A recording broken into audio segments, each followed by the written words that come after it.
Hey everybody, Graham here.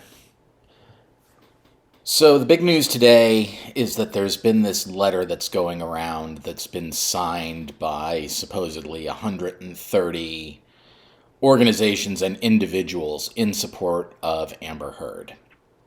This effort is being led by people like Michelle Dauber and Charlotte Proudman, who have been very vocal about the fact that they believe that men are never the victims of abuse and are always the perpetrators of abuse. And we need to see this effort for what it is. The purpose of this effort is, I believe, threefold. Number one, it was coordinated by Amber Heard's PR team, allegedly, I believe. It came out just as her appeal was being filed.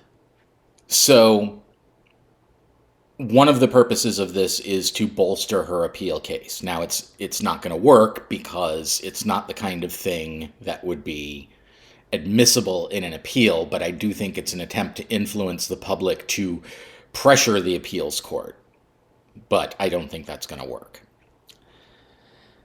The second thing it is an opportunity for these various organizations to fundraise. This letter is going to go out to all of these people who are affiliated with these organizations, and they're going to go, oh my God, women are under attack. I better donate some money to my feminist organization. So that's the second purpose. The third purpose, and this is the most odious, and I want to be very, very clear about this. This is an attempt to establish a narrative wherein any abuse that happens, if a woman accuses a man of abuse, a man has no defense. A man cannot stand up for himself, a man cannot defend himself, and a man cannot attempt to get his life back after it's been ruined by someone who's lied about him. It is further an attempt to create an institutional misandry, wherein anything that a man says is automatically disbelieved, and anything that a woman says is automatically believed. Now, I equally do not support an institutionalized misogyny, wherein women are automatically disbelieved and men are automatically believed.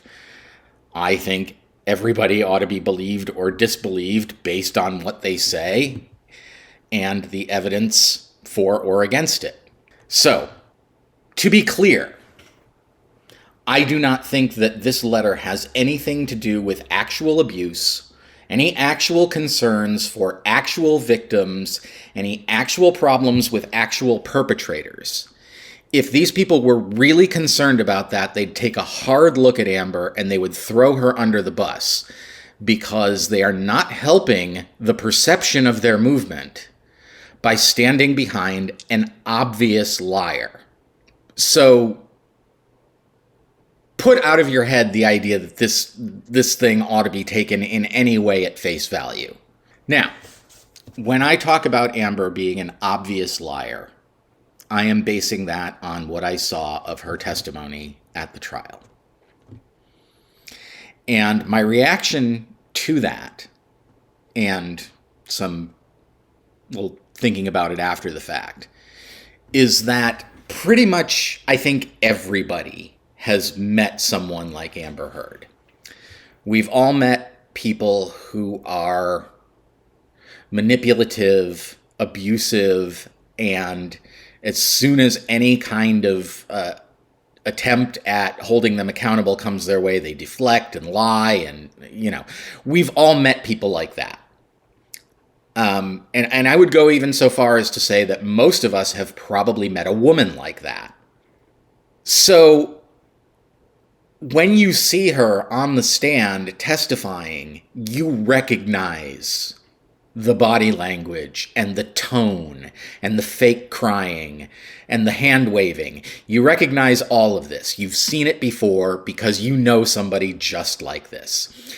And most people looking at that say, she is a liar, whatever. I don't believe her because I can tell.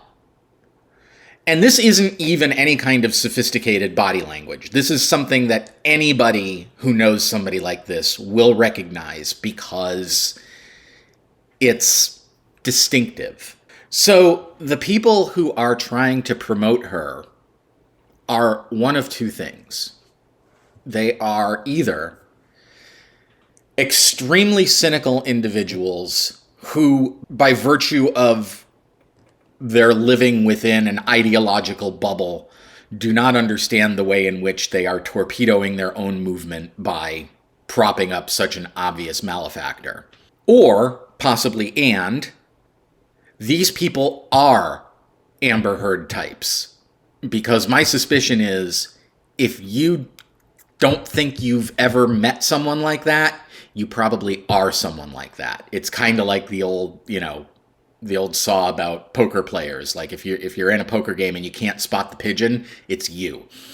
It's the same kind of thing. If you are watching something and you can't spot the pathological liar, it's probably you. So, either pathological or cynical, or both. It's entirely possible that they're both. But the point is, they're trying to push this particular power politics thing using an extremely bad figurehead to do so.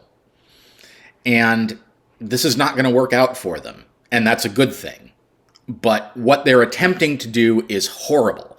And the fact that at least one of them has the authority of a major university behind her is something that should scare the crap out of everyone.